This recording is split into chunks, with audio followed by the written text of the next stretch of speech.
know what really makes us mad is wasting money on CDs with only one or two good songs. Yeah. Tell them about punk.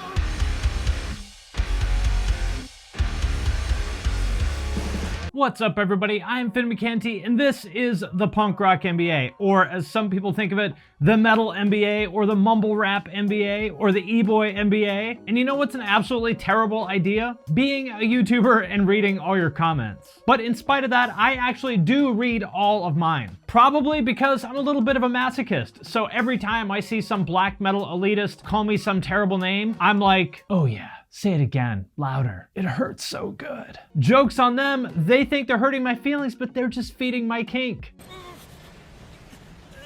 But in all seriousness, I do read all my comments, and it's because I see this as a conversation. It's the same reason that I read all my DMs. Like, I was on the debate team in high school, and I see this channel as really kind of the same thing as that. Every video is me making the case for the way that I see things, and the comments are where we test that idea to see if I did a good job of making the case or not. Because if I didn't, you guys will definitely let me know, which is a good thing. And so with that in mind, today I wanted to address all the comments I get that are along the lines of this one. If your intention was to come off as a woke male feminist, it worked. I had to end it early. Too cucky, too cringe. Oh, whoops, sorry about that. I pulled up the wrong one. I meant comments like these. It's time to rebrand as the Pop Punk MBA. More like the Metal MBA when I look at a majority of videos. The E-Boy MBA. Emo Rap MBA, Mumble Rap MBA, Butt Rock MBA, Stripper Fight Music MBA, Raid Shadow Legends MBA, Charlie XCX Stan MBA, Scene MBA, Crunkcore MBA, and New Metal MBA. Which I think all basically boil down to the same thing. If your channel is called the Punk Rock MBA, why don't you talk more about punk? But before I get into that, first I want to thank Raid Shadow Legends for sponsoring this video.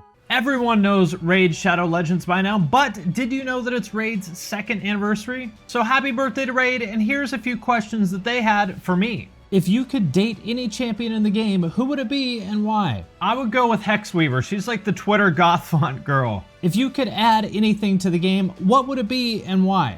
Maybe like a castle management layer. What I like about Raid is all the customization. Each champion has multiple equipment slots that you can fill up with the artifacts, and each piece of gear can be upgraded in multiple different ways. So what's new in Raid? They've got 6 straight weeks of anniversary events and tournaments running from March 1st all the way through to the middle of April, all of them with big prizes to win. They're even launching their first ever clan versus clan tournament to give players a chance to compete directly against another clan to see who comes out on top. And if that's not enough, they're also releasing their first ever champion in the badass looking Shadowkin faction. So don't wait around. All you have to do is hit my link in the description or scan my QR code, and you'll get your free epic champion called Yotun, 100,000 silver, 50 gems, and the 3 ancient shards, so you can summon awesome champions as soon as you get in game. And all this treasure will be waiting for you right here. And once you're in, you can find me in-game under the name PRMBA. And if you're fast, maybe you can join my clan. So just click the link in the description and I'll see you in the game. So first of all, is that even true? I don't think it is. I don't really agree with the idea that I don't talk about punk and hardcore very often. I think I actually bring it up in almost all my videos in one way or another. For example, I have like a video about Spaz and Despise You and like the West Coast power violence scene. I have a video about Straight Edge with 330,000 views, a New York hardcore video with like 300,000, skate punk video that's well over 500,000 now. I have a whole video about Epitaph. In my most copied band series, I talk about like NoFX and Discharge and Bad Religion. So I would say that I talk about punk and hardcore kind of a lot. But with that said, I do get their point. Like, I don't have any of the kind of typical videos you would expect, like top 10 classic punk bands you should listen to or whatever. Number one, the name of my channel was never intended to mean like I'm going to speak exclusively about punk bands. But the channel does have punk in the name, so it's understandable that somebody would expect that to be the focus. And whoever said that I was a Charlie XCX stan is 100% right.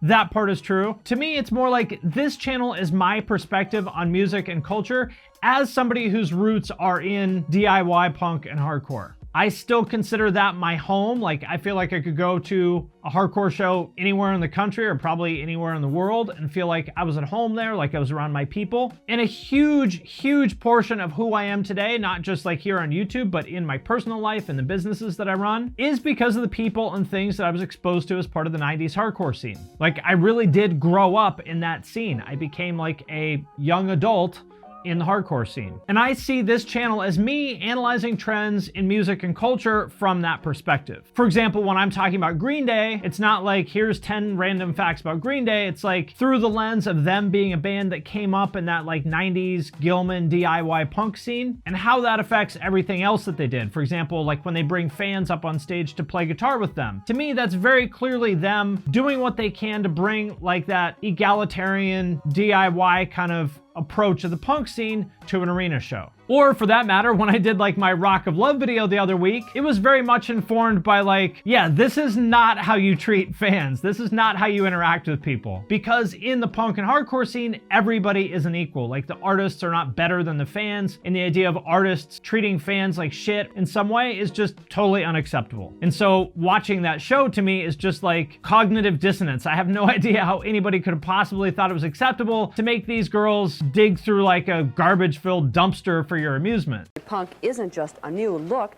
but a pathway to drugs. And second, I'm interested in documenting things that I think are like underrated or underappreciated. Things that in my opinion should be talked about more, but are being ignored by the quote unquote like music media establishment or whatever. That's why I made videos about things like Seosin and Attack Attack, about Vegan Straight Edge, about breakdowns, about Ronnie Radke, because I felt like, at least at the time I made those videos, that these were things that hadn't really been properly documented, but were important enough that they should have been. I said, well, I guess if nobody else is gonna do it, I'm gonna start a channel and I'll do it. Same thing as I did back when I was a kid and I started doing fanzines because I said, well, nobody's interviewing the bands that I'm interested in. I guess I'll do it. And of course I love Black Flag and Cro-Mags and Misfits and Bad Religion and all the other classic bands that we all love. But what can I really say about them that hasn't been said before? I mean, there's like all these coffee table books about them. Vice has videos about half these bands where they sat down with all the original members. There's like probably 20 punk documentaries on Amazon you could go watch right now. What could I possibly say that hasn't been said in one of those? Or in a book like this by Harley Flanagan. Like if you want to know about Harley, go read his book. There's nothing I could tell you about him that he couldn't tell you himself. Especially because in the case of all that 80s stuff, I wasn't there. I was around for the 90s vegan straight edge scene. I can definitely tell you what that was like, but I can't tell you what it was like to see the Germs in 1980 because I was 2. So if I tried to make some sort of retrospective video about that stuff, I don't think it would be great. I wasn't there, so I would just be like reading articles and repeating the words of people who were there, and I just don't think that's great content. It probably would be popular, like I think I'd probably get great views like barfing out formulaic videos called like The Untold Story of the Misfits, which wouldn't be the untold story at all. It would actually be the same old story you've heard a million times before, just with a shitty clickbait title on it, which would probably get views, but that's just really not what I want to do with this channel, and I don't think it's what you guys want from me. Hi, as you can tell, my outfit is different. That's because I'm in the middle of editing this, and I just kind of wanted to stop and clarify something here. The reason why all of that is important, it's not just about me and like what I want to make, it's about the culture in general. I've talked before about how one of the problems with rock, and especially like punk and metal and hardcore, is the tendency to be fixated on the past and ignore the newer generation of artists that are trying to build a name for themselves and trying to get some attention and trying to move the culture forward. And so if part of my larger ambition here is to help the larger culture of rock to the extent that I can, then covering those newer or less well-known artists and people and trends is part of that. We can't just keep going back to the well of like 1978 to 1983 again and again and again. Which doesn't mean that I won't cover those bands or anything like that. Like if I ever do think of something to say about Black Flag or the Bad Brains or whatever, then I would definitely make a video about them. But I'm not just gonna like crank out a shitty Bad Brains video just so that I have a Bad Brains video on my channel, you know? I'll tell you about punk rock. It's a term that's based in fashion, style, elitism. And so fundamentally with this channel, I want to do two things. Number one, like I said, document parts of alternative culture that I think are ignored or underappreciated or otherwise not documented to the extent that they should be. And number two, promote better critical thinking skills. Like I said, I think of every video as almost like a mini debate, and I try really hard to include stuff in all my videos that could in some way way be useful to you. Like maybe you watch my video about baby metal where I talk about how important image is for entertainers. Maybe that makes you think a little bit differently about how you might market yourself as a creator. Maybe while you're watching that video, that's when you have that little light bulb moment that gives you the idea that unlocks growth for your YouTube channel or podcast or whatever. I would love that. And so what it comes down to is I'm going to talk about any artist that I find interesting, whether they sound quote unquote punk or not. But I do try my best to cover artists that I think largely fall under the umbrella of punk, which to me means two things. Number one, in the most kind of obvious definition of it, punk is a genre of music. In other words, bands that sound like The Clash and X and Social Distortion and any of the other bands that you would have on your list of like classic punk bands that everyone has to listen to, which is totally cool. Like that's a great sound. I like a lot of those bands. But to me, limiting yourself to this definition of punk is just not a very interesting way of looking at things. And I think will ultimately just hold you back and make you miss out on a lot of artists doing cool, interesting things. And honestly, I think that having such a like rigid definition of punk kind of weird and conservative and dogmatic. Like punk was perfected in 1977 and everything else that came afterwards is just dog shit that you shouldn't pay attention to. I just can't really sign off on that, especially since part of the origin of punk was like scrappy working class kids who thought rock had become stale and gotten up its own ass and just said, fuck this shit, we're gonna throw out all the rules and do something just totally different that everybody hates. It's very ironic to me that so many punk fans have become those dogmatic conservative people that the original generation of punks were rebelling against. So to me, my channel can cover any artist that represents like the spirit of punk. Anybody who's challenging the current musical norms, which oftentimes means pissing off the current generation of the punk establishment, which is why anytime some new kid or kids come along that are doing something new and different that pisses off the older generation, I always pay attention because historically that's a sign that something cool is happening. For example, the fact that so many people right now are really mad that rappers are making rock songs tells me that that is something we should be paying attention to, and I'm going to talk about it. Shout out to the new Lil Aaron and Lil Lotus song, by the way. On that note, fell in love with the girl next door. Fell so hard I almost went through the floor. because here's the deal. I've been listening to punk and hardcore and metal for over 30 years now, and I've seen this play out so many times. Something new comes out, the older generation hates it and says it's bullshit for trendy posers, and within a couple years, it's seen as quote unquote real music and everyone loves it, and it becomes part of the canon of stuff that you like if you have quote unquote good taste. And the cycle repeats. For example, in 1994, it was Green Day. They were the new kids on the block that everyone hated. A couple years later, they were accepted, and now everyone loves them. And the Green Day fans are the ones shitting on all the TikTok pop punk kids and telling them that it's not real punk. Same thing with NoFX, Offspring, Linkin Park, New Found Glory, Bring the Horizon, and pretty much every other artist you can think of. I mean, the critics hated the Beatles when they came out. Nobody is immune to this.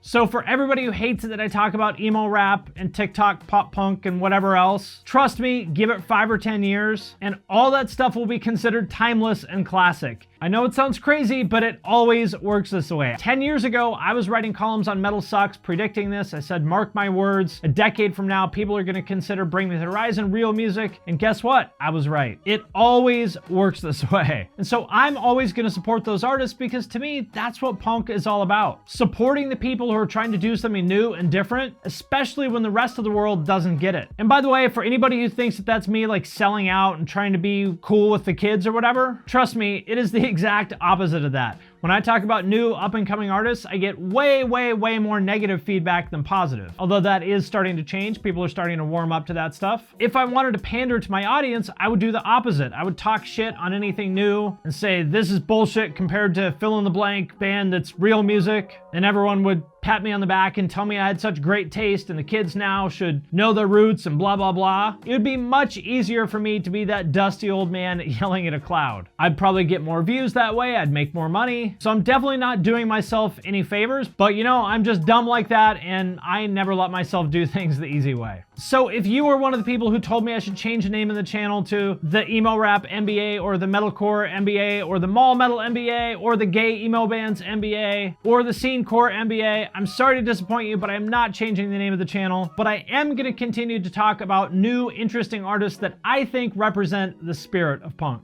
To order Punk, call the number on your screen or send $26.95 for 2 CDs or $21.95 for 2 cassettes. All right, my friends, that does it for this video. Let me know what you think in the comments as far as like What does punk mean? What kind of artists do you think that I should talk about? And should I change the name of the channel? I've considered just changing it to my name, but I don't know, kind of a risky move, so I haven't done it yet. Before I let you go, for all you metal fans out there, I have this brutal technical death metal shirt. Or is it a technical, brutal death metal shirt? It's both, and it is available at the link in the description of my merch store. And as always, I want to thank everybody who supports us on Patreon, especially those of you who support at the true cult level or above. It is because of your support that I'm able to do a lot of things on the channel, in particular the podcast. This is how I pay the producer and editor who makes the whole thing happen. Patrons get every podcast a week early. There's members-only private Discord server that I'm in all the time. I do patron-only Q&As where I give longer, more in-depth answers to questions that I can in my comment videos here. There's a way to have me review your music or video or artwork or anything else you might want me to check out.